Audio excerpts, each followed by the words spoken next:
ரிஃபார்ம்ங்கிற வார்த்தை வந்து ரொம்ப மோசமாக பயன்படுத்தப்பட்ட வார்த்தை. ஏன்னா 1990கள்லேருந்து ரிஃபார்ம்ங்கிற பேரில் செய்யப்பட்ட எல்லாமே பொது பொறுப்புகள்லேருந்து அரசு விலகிறதா தான் இருந்திருக்கு.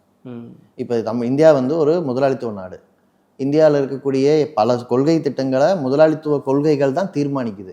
ஆனால் இந்த நாட்டுக்குள்ளே இருந்துக்கிட்டு கேரளான்னு ஒரு மாநிலத்தை வழிநடத்தி அந்த மாநிலம் வறுமையை ஒழிக்கும் போது அந்த வறுமை ஒழிப்புங்கிற இலக்கம் முதலாளித்துவம் சொல்லலை, அதை முன்வைக்கிறது சோசியலிச லட்சியம்.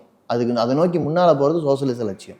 இன்னும் சொல்லப்போனால் ஐக்கிய நாடுகள் சபை சஸ்டைனபிள் டெவலப்மெண்ட் கோல்டுன்னு வச்சு அந்த கோலில் ஒன்றா வறுமை ஒழிப்பு சொல்லும்போது அதை சாதிச்சு அதை நோக்கி போகிற உலகத்தில் முக்கியமான 2 நாடுகள் நீங்கள் எடுத்துக்கிட்டிங்கன்னா, ஒன்று வியட்நாம், இன்னொன்று சீனா.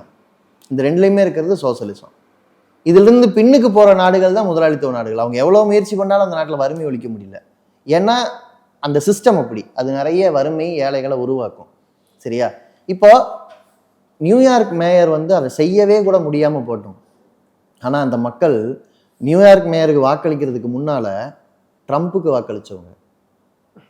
ட்ரம்ப்புக்கு அவங்க ஏன் வாக்களிச்சாங்கன்னு கேட்கும்போது விலைவாசியை குறைக்கிறதுக்காக வாக்களிச்சோன்னாங்க. நீ மம்தானி செய்ய மாட்டார், ஜொரான் மம்தானி செய்ய மாட்டார், ட்ரம்ப்பு செஞ்சிருவாரா? ஆனால் எவனாவது செய்ய மாட்டானான்னு நினச்சி வாக்களிக்கிற இடத்துல இருக்கிறவன்ட்ட ட்ரம்ப்பு ஒரு நாளும் நான் வறுமையை ஒழிப்பேன்னு சொல்லலை, நான் வாடகையை கட்டுப்படுத்துவேன்னு சொல்லலை, நான் எல்லாருக்கும் பஸ்ஸு வேகமாகவும் இலவசமாகவும் கொடுப்பேன்னு சொல்லலை. ஆனால் அப்படி சொல்கிற ஒருத்தர் தேர்தலில் வந்து களத்துக்கு வந்து வெற்றிகரமான ஒரு அரசியல்வாதி ஆக்கிறது உங்கள் ஊரில் இருக்கிற இல்லை உலகம் முழுக்க இருக்கிற இடதுசாரிகளுக்கு ஆதரவான விஷயமா வலதுசாரிகளுக்கு ஆதரவான விஷயமான்னு பாருங்கள். நீங்கள் மம்தானி வழியில் ஆட்சின்னு நீங்கள் போக வேண்டாம். ஆனால் மம்தானி சொல்லக்கூடிய இலக்குகளை இன்னுமே சாத்தியமாக்குற இந்த இலக்கு தான் என்னோட அரசியல்னு சொல்கிறவங்களுக்கு இது சந்தோஷத்தை கொடுக்குமா கொடுக்காதா?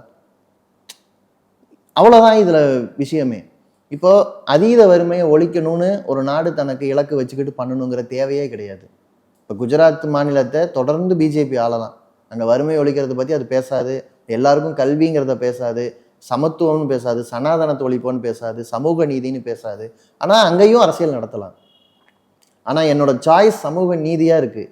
சமூக நீதி பேசும்போது நீ என்ன பேசிட்ட, உன்னால் சாதிக்க முடிஞ்சிருச்சா, 100 வருஷமாக பேசிக்கிட்டு இருக்க அப்படின்னு கேட்கும்போது 1000 வருஷமாக இருக்கிற கொடுமைக்கு எதிராக 100 வருஷமாக நான் பேசுகிறேன் போராடுறேன் தானேன்னு பதில் சொல்லிட்டு தொடர்ந்து அதில் நிற்கிறவன் இருக்கான் இல்லையா, அதில் நிற்கிறவங்க ரொம்ப முக்கியமானவங்க.